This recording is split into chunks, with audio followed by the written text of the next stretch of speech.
desde la cultura te dice, traza una línea de acción, te dice más o menos cómo seguir, cómo proceder ante un hecho. Te dice cómo actuar. Pero justamente es que, bueno, yo lo entiendo como el individuo es signo de un plan, ¿no? Por ejemplo, en el caso de, en este caso, ¿no? Estamos en un curso propedéutico y todos nos conducimos de alguna forma, hablamos con un cierto lenguaje, ¿no? Porque estamos aquí y porque pertenecemos a un grupo de personas que tienen como los mismos códigos de entendimiento. O por ejemplo en el caso de la violación, nosotros en esta sociedad vemos la violación como algo negativo, ¿no? como algo que se debe penalizar, pero si nos vamos al ejemplo que ponía, pues no es mal visto, ¿no? Entonces la reacción que yo tendría ante una violación es signo de mi clan, ¿no? Del grupo al que pertenezco y bueno, en el caso de estas niñas mayas que ponías ejemplo, pues es que también corresponden a ese bagaje que tiene el cultural. Lo que pasa es que estaría comparando que las acciones que hace un individuo, de manera consciente o no, están siendo reguladas por el grupo cultural que están en función de su costumbre, y eso a su vez es una cuestión de estructurar al grupo como tal, ¿no? O sea, le da pertenencia, le da identidad en ese sentido. Y hay cosas, por ejemplo, muy concretas. Bueno, hay un concepto, pero hay un concepto que dice que habla de la estructura semántica de la acción. Entonces, generalmente toda nuestra praxis, gran parte de nuestra praxis, como de alimentar, diversión, prácticas sexuales, están mediados prácticamente por la cultura a través de diferentes obras, ¿no? La religión, no sé, inclusive las ideologías, ¿no? Hay un caso de singularidad, pero bueno. Entonces toda esa acción está mediada y muchas veces es inconsciente, ¿no? Ahí quizá lo dice más o menos consciente, pero yo creo que la mayoría de las veces esas prácticas, este pensamiento son inconscientes, muchas de las veces. Sí, y esto es muy interesante porque estas prácticas en un momento dado asociadas al concepto de libertad, como todos decimos, todos tenemos libertad, ¿sí? Y podemos hacer lo que nosotros queremos, ¿no es cierto? Y, por ejemplo, si alguien se atreve a llegar aquí desnudo, por ejemplo, que hace mucho calor, no va, ni siquiera lo van a entrar, en cualquier parte lo van a detener, ¿no? Entonces, está condicionado precisamente a seguir ciertos patrones. O no van a llegar aquí a jugar, a ponerse a aventarse las sillas, ¿sí? Entonces, está mediado por lo que viene siendo una acción que ustedes ya ni siquiera son conscientes de que al llegar aquí tienen que sentarse en la butaca, ¿sí? Son conscientes de saber que tienen que llegar y que estas cosas sirven para sentarse. Entonces, sí, y hay una serie de reglas que se te van enseñando desde que naces, y estamos con la formación de la personalidad, que te va indicando qué es lo que tienes que hacer. No somos el buen salvaje que llega y si ve esto a lo mejor decide pensar que son para estarse desplazando de un lugar a otro, ¿no? Sino que se nos ha ido enseñando cómo debemos actuar, cómo debemos comportarnos, cómo debemos tener acciones en diferentes ámbitos. ¿Sí? Lo mismo pasa con una iglesia, con un parque de diversiones. No llegan a un parque de diversiones y se agarran la rueda de la fortuna a leer un libro, ¿no? Por ejemplo. Digo, a lo mejor hay algunos que se van a ese extremo, así, cuando tienen mucha presión por algo. Pero bueno, a lo que me refiero es que es cierto, ¿no? Son cosas que aparentemente todos estamos conscientes de lo que podemos hacer, porque tenemos libertad para ello. Sin embargo, hay reglas, hay toda una serie de hechos que nos explican o que nos van llevando a cabo a entender cómo debemos comportarnos ante un determinado caso, un determinado hecho. Ahí no recuerdo qué jurista comentaba que para poder estudiar bien una sociedad es primero que leer su marco jurídico, bueno, en términos,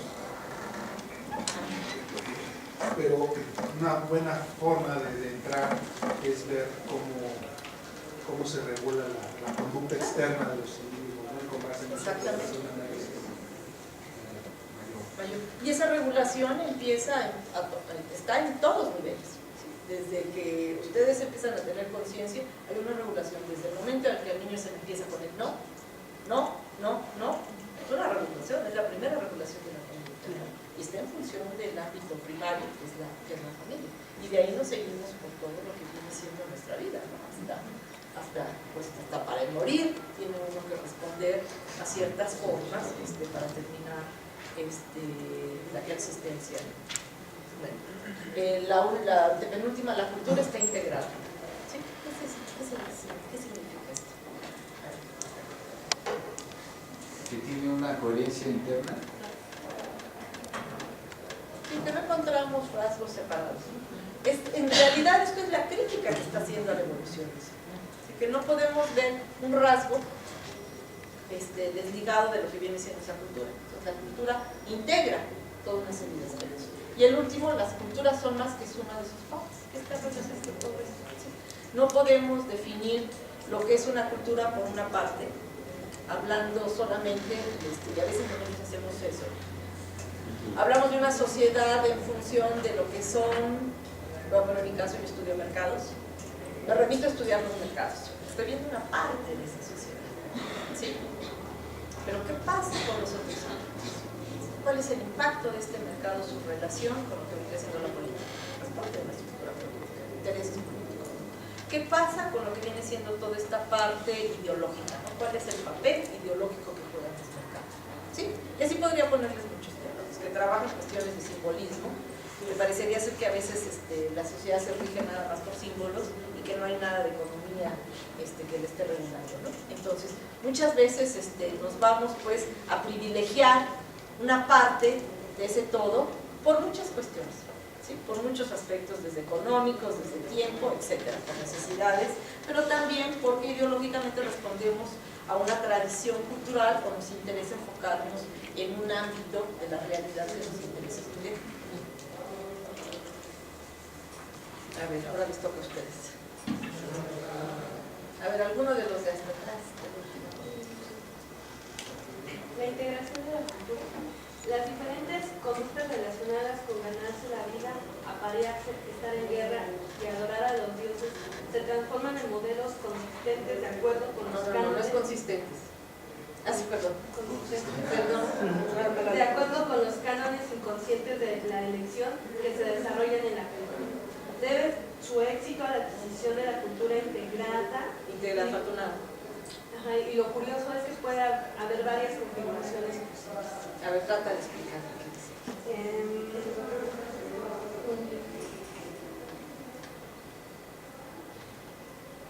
Sí, que esto, bueno, lo que hemos estado diciendo, ¿no? Que todo va regulado por ciertas normas y que estas conductas, todo lo que es aparearse, todas estas conductas están reguladas de alguna manera, ¿no? Por nuestra cultura, por nuestros grupos con los que nos desenvolvemos.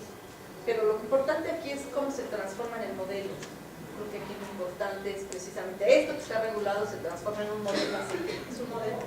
¿Sí? Y que cuando nosotros, de acuerdo a esta corriente, estudiamos algo, lo que estamos viendo, estamos reconociendo son modelos, estamos viendo los modelos, ¿no? De la sociedad. ¿Qué más? Podría ser el bautismo.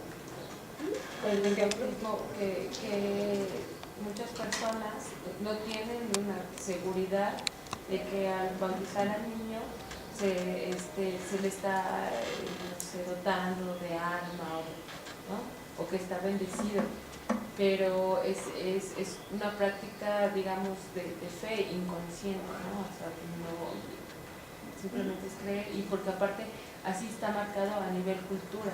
La familia, desde que somos pequeños, al menos en una cultura católica, te dice que el bautismo, ¿no? Entonces, este es un modelo que responde a una tradición católica, ¿sí?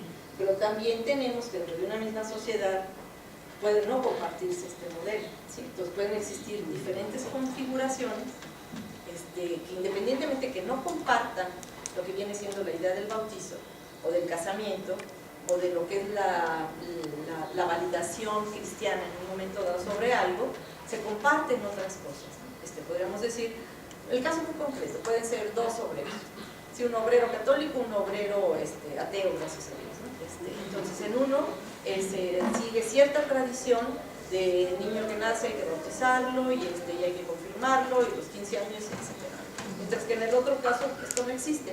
Sin embargo, los dos comparten un mismo ámbito, trabajan, por ejemplo, en la misma fábrica, ¿no? Entonces están sujetos a la misma relación con un patrón, trabajan en lo mismo, entonces ellos dos pertenecen a una configuración específica, ¿sí? Pero en su vida cotidiana, cuando salen de ese ámbito de la fábrica, pertenecen a modelos distintos de la familia, ¿no? Exactamente. Sí. Podría ser en este caso, por ejemplo, en el caso de la Sierra del Norte de Puebla, que existen grupos que sean eminentemente católicos y todos los rituales de compadrazgo, etcétera, beben y está mediado con alcohol, ¿no? Mientras que los grupos protestantes evangelistas, nada de alcohol, sin embargo, tienen como que ciertos códigos culturales similares por ser, por se llaman cristianos, ¿no? Y confluyen en las mismas, en el mercado, en la escuela, ¿no? Entonces va más o menos en ese sentido. Sí, y de hecho, lo que nosotros podríamos plantear es que entre más simple sea una sociedad, se comparten modelos, se comparte un mismo modelo. En la medida en que la sociedad se va diversificando, se va haciendo más compleja, entonces independientemente de ser parte de una misma configuración, nosotros somos si pensamos en México, somos parte de la configuración mexicana, pero en su interior existen modelos completamente distintos, ¿no? O sea, mayor complejidad, mayor número de lo que vendría siendo, existen podríamos considerar de alguna manera configuración. Es como los rurales que tienen así como la tradición de dedicarse mucho a esta venta de artesanía, ¿no? Que dentro de su grupo esto ya es toda una tradición, ¿no? La venta de artesanía en el interior pues se dedica. Sí. Y los mestizos que alrededor del territorio están pues ya se dedican a otras cosas. Sí, y que por ejemplo los que se dedican al comercio ya están configurándose en otro sentido, ¿no? Ya existe otra configuración diferente a la que viene siendo su pertenencia ritual dentro de lo que viene siendo una tradición, ¿no? Entonces, pero siguen participando de esa cultura. Pero empezar en las comunidades a ver que su cultura. Por ejemplo, muchos de ellos están en San Luis Potosí, de los huicholes, por ejemplo, tú hablaste de los... Sí, bueno. Entonces, los tenemos que ya viven en San Luis Potosí, pero cuando son las peregrinaciones se vuelven a integrar a la sociedad para irse a la peregrinación. Primero y después. Yo tengo una duda. En el caso, por ejemplo, de los roles de hombre, mujer, por ejemplo, en San Juan Chamula, no es mal visto que los hombres estén bebiendo, el alcoholismo, mientras las mujeres están trabajando. Las mujeres se dedican a la artesanía, a bordar y están vendiendo, y hay muchos hombres que en su rol social, o sea, no está mal visto que estén bebiendo y las mujeres estén trabajando. Eso entraría en una práctica inconsciente de cómo los humanos adoptamos una conducta al interior de un grupo, de una cultura. Sí, sí, bueno, ahí no hay reglas que te digan, no hay reglas establecidas que te digan a nivel jurídico, donde las mujeres se dedican a trabajar mientras que los hombres tienen permitido tomar. Es algo que se ha seguido a través de sus costumbres, ¿sí? Entonces, es algo que no está establecido, pero que ha pasado, que se transmite en la práctica diaria de generación en generación. Entonces, es algo inconsciente que está establecido. Tiene que ver también en la parte de la segunda de la artesanía de la cultura. Y lo curioso es que pueden hacer varias configuraciones posibles. Eso puede ser se refleja, por ejemplo, en los festejos cristianos de grupos específicos, ¿no? Por ejemplo, la fiesta de Santiago, cada quien tiene como una especie de interpretación a la manera de festejar, y sin embargo está dentro del mismo contexto porque es la misma imagen y digamos dentro de la misma religión, pero cada grupo ha tomado como que su diferente matiz en función de cómo va a integrar eso a su comunidad, claro, y cómo responden en función de los vestuarios, los bailes y lo que hacen durante los festejos. Desde luego que sí, ese es un buen ejemplo. Yo les pongo otro, por ejemplo, los carnavales.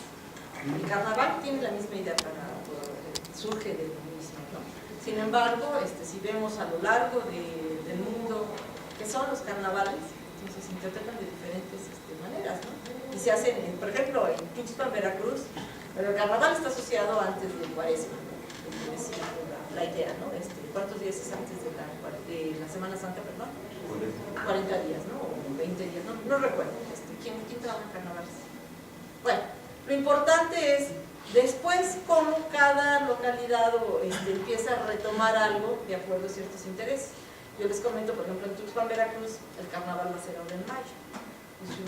Si está asociado con esto, ¿qué tiene que ver? No, ya no tiene nada que ver con la Semana Santa, no se ha convertido en un atractivo turístico, entonces hay que ver las fechas en que los demás no agarren turistas, para cuando no haya nada, pues en todos nosotros localizamos acá y ya nos aseguramos el que venga gente. Si pudiéramos también pensar en poner de la vejez como modelo, Claro. En sociedades occidentales, la juventud es un modelo de alto valor, Claro. por ejemplo, ¿no? Pero en otras culturas como la China, la vejez tiene un gran valor, ¿no? Entonces, bueno, me parece que son modelos que se están rehaciendo, ¿no? Porque ya vemos a mujeres, ya vemos, bueno, lo que ha hecho el gobierno de la Ciudad de México, cómo ha reivindicado a las personas de la tercera edad y les da actividades. Ahora ya vemos con más frecuencia a mujeres haciendo tai chi, mujeres de 60 y de 70 años y de 80 haciendo tai chi, por ejemplo, ¿no? Ya estaban en su casa cuidándonos. Y te voy a poner ejemplo al revés. Por ejemplo, en las sociedades indígenas, la vejez era sinónimo de llegar a lo máximo y entonces eran los que dirigían todos los sistemas de gobierno. ¿Qué está pasando ahora con la migración? Hay un cuestionamiento a estas autoridades, ¿no? Porque son los que tienen tierra, son los que tienen el poder. Entonces, algo que era un modelo establecido, con un proceso como es la migración, con algo que impacta y crea conflicto, está llevando a reformular ese modelo, ¿no? Donde ellos quieren tener ya su poder, también ser integrantes de otra forma de organización política. Entonces, los dos casos, con el mismo ejemplo, el papel de la vejez, lleva en un momento dado a ver cómo surgen estas otras nuevas configuraciones. ¿Sí? ¿Quién les toca? Ahora les toca a ustedes.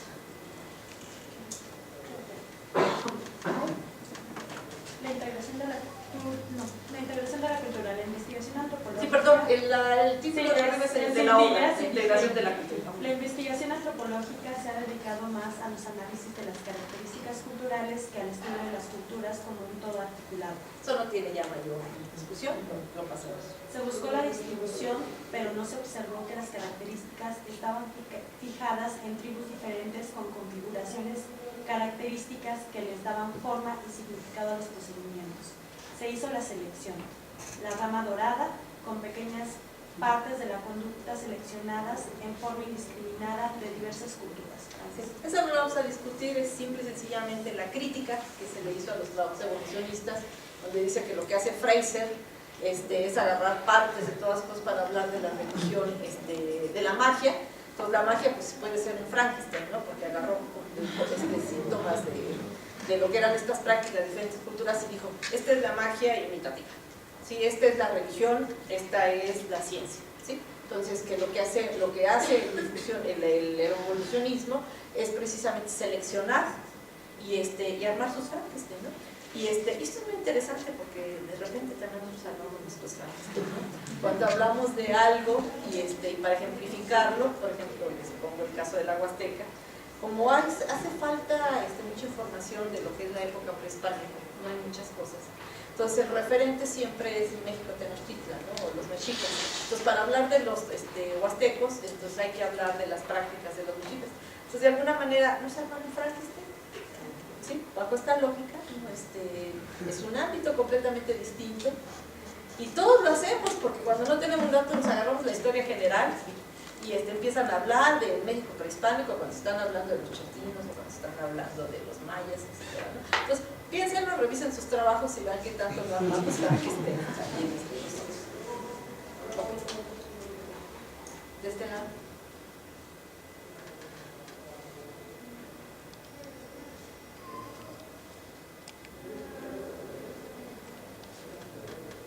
A ver, ¿quién se anima? La psicología vegetal, la importancia de todo más que de sus partes, los psicólogos han demostrado que en sentido de la percepción más simple, ningún análisis de las percepciones separadas puede considerarse como la experiencia total. El todo determina sus partes, no somos relación, sino su verdadera naturaleza. Entre dos todos hay una discontinuidad en la especie, y cualquier estudio debe tener en cuenta sus naturalezas diferentes, sobre y bajo un reconocimiento de los elementos similares que tiene la raza.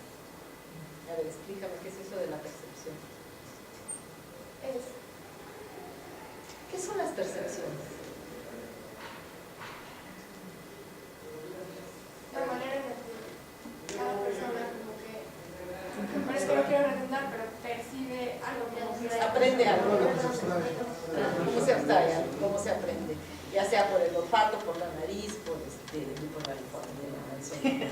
por la vista, por el tacto. ¿Cómo se aprende? ¿Cómo decimos que aquí tiene un cierto ambiente?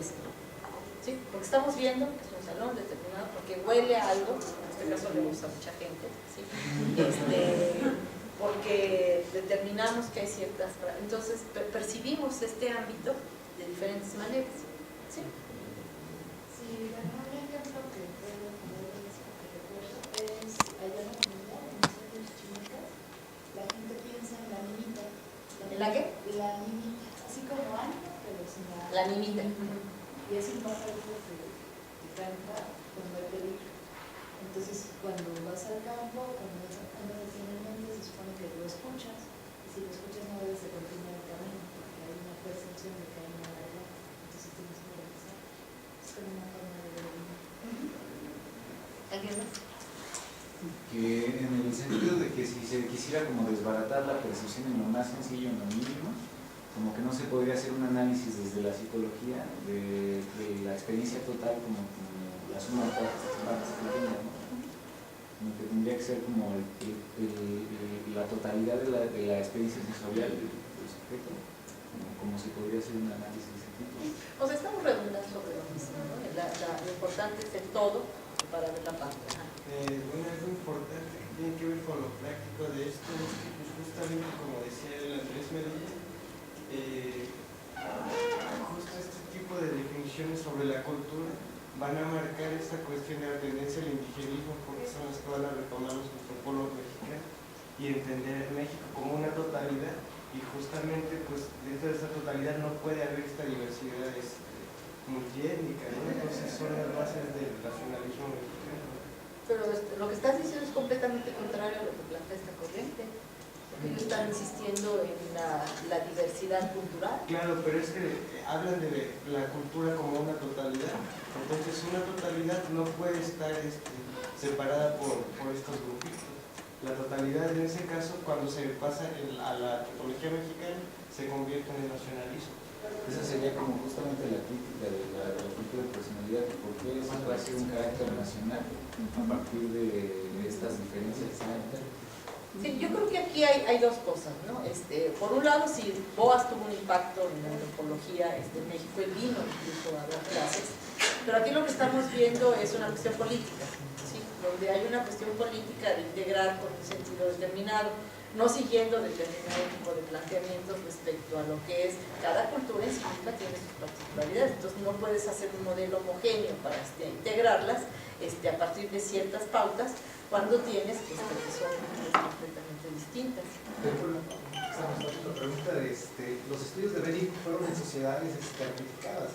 Incluso nunca, si bien exacto habla de que hay de que la cultura es diversa, al final se remitió a la construcción del Estado-Nación con una serie de patrones, como la cultura lo define en términos del Estado-Nación, como hay una serie de patrones que definen a los individuos dentro de este marco.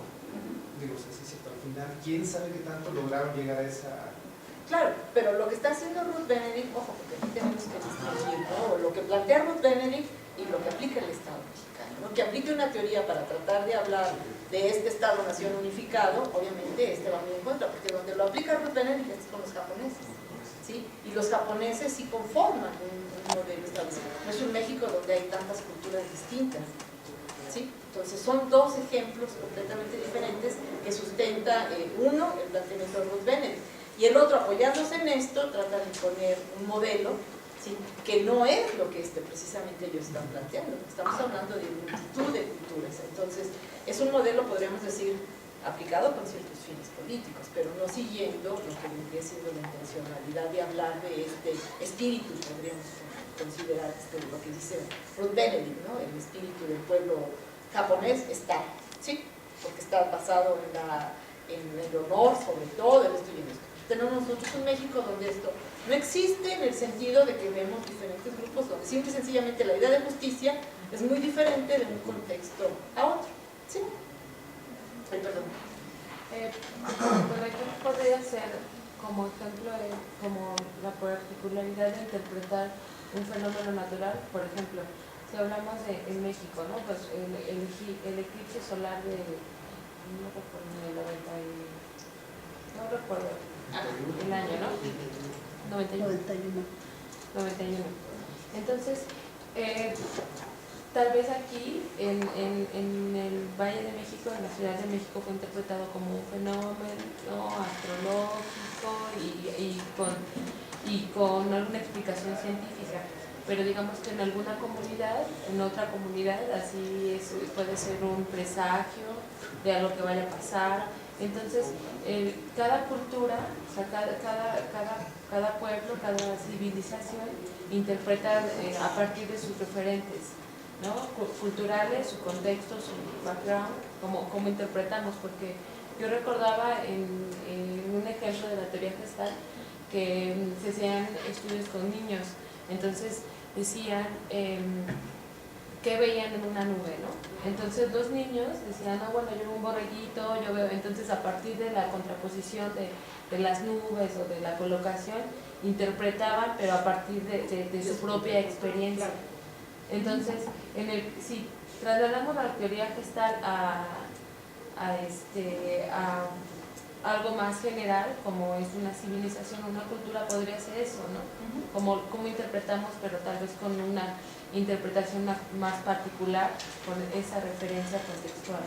Claro, si yo hago un ejercicio ahorita con ustedes y todos comparten el mismo patrón cultural, podríamos decir, más específicamente, incluso son alumnos que van a estudiar una maestría, voy a darles una cosa, pensando en el ejemplo que tú pusiste de la nube, y cada uno al verlo me dice lo primero que piensa, pero independientemente no se dejen guiar por la respuesta del otro. Es más, si me lo escriben en un papelito, me va a gustar más. No me lo digan si me escriban en un papelito. Sí, pero antes. Yo quería decir que a lo mejor la aparente contradicción entre lo nacional y lo particular podría como responder a cuestiones de método, ¿no? Porque si bien en principio Benedict no hizo trabajo de en Japón, sino se basó en etcétera, el momento histórico le impedía o le impidió hacer trabajo acá, ¿no? Sí, de hecho, sí, eso es cierto. Ruth Benedict, y muchas de las críticas que recibió es cómo puede hablar del ser japonés cuando nunca estuvo en Japón, ¿sí? Y de lo que ella se basó. Ojo, porque sí entrevistó a japoneses, Estados Unidos, japoneses. Pues sí hizo entrevistas con los japoneses que hay en Estados Unidos, leyó mucho sobre la forma de ser japonés. Entonces, no estuvo ahí pensando en, bueno, y el posmodernismo y su crítica a Malinowski, de que por el hecho de estar ahí lo convierte en autoridad en una vida, pues también está ahí como para pensar, bueno, porque no estuvo ahí, no sabe cómo. Y en lo que estuvieron ahí, porque estuvieron ahí, entonces vienen esa autoridad etnográfica a decirnos cómo son. Eso lo dejamos aquí. Y en segundo lugar también me gustaría aclararles, yo no defiendo la cuestión del dinero. Sí, yo creo que lo importante es, los leemos, planteamos lo que dicen, y ya después ustedes se hacen un juicio de cada uno y dicen, ¿qué me importa, qué me interesa, qué responde, qué critico, ¿no? Porque todas las corrientes son cuestionables, todas han aportado. Precisamente estamos en un curso para ver la producción de conocimiento, pueden ser partimos de esa idea, ¿no? ¿Cómo se produce el conocimiento? Estamos viendo qué es lo que se fue aportando, qué es lo que se da, y a ustedes se encargarán de decir por qué no utilizan esto, cuál es la crítica que hacen, qué es lo que obtuvieron, que eso me imagino que también va a ser la finalidad del curso de teoría antropológica cuando lo vean, no partir nada más de memorizar ciertas cosas, sino de hacerse un criterio, ¿no? De qué me aportó esta corriente, ¿sí? ¿Qué es lo que me deja? ¿Qué es lo que no utilizaría? ¿Por qué? Porque lo vuelvo a repetir, todas fueron cuestionadas. Si tan fueron cuestionadas, le dieron paso a otras formas de hacer los estudios antropológicos. ¿Sí? ¿Quién de ahí pidió la palabra? Bueno, yo iba un poquito a criticar. Pues es impresionante lo que hace Benedict, o sea, porque como dice, yo no sabía que tenía sordera, pero cómo logra traer un tipo de personalidad que para, digamos, las intenciones de Estados Unidos fue efectivo. Al final el trabajo del crisantemo y la espada era como, cuál va a ser la respuesta de los japoneses durante el periodo de guerra mundial. Y ese sentido del altar y honor que tenían hacia el emperador y a grandes rasgos planteó pues tenemos que humillarlos, tenemos que romper esa relación que guardan y vamos a vencer a los japoneses. Y exacto, cuando los japoneses, la mayor parte ven cómo se rinde Hirohito ante firma la rendición, lloran, y eso o sea, no solo fueron las bombas, sino fue todo un factor colectivo. Incluso dicen que se plantea en ese infantilismo en las caricaturas que los japoneses al final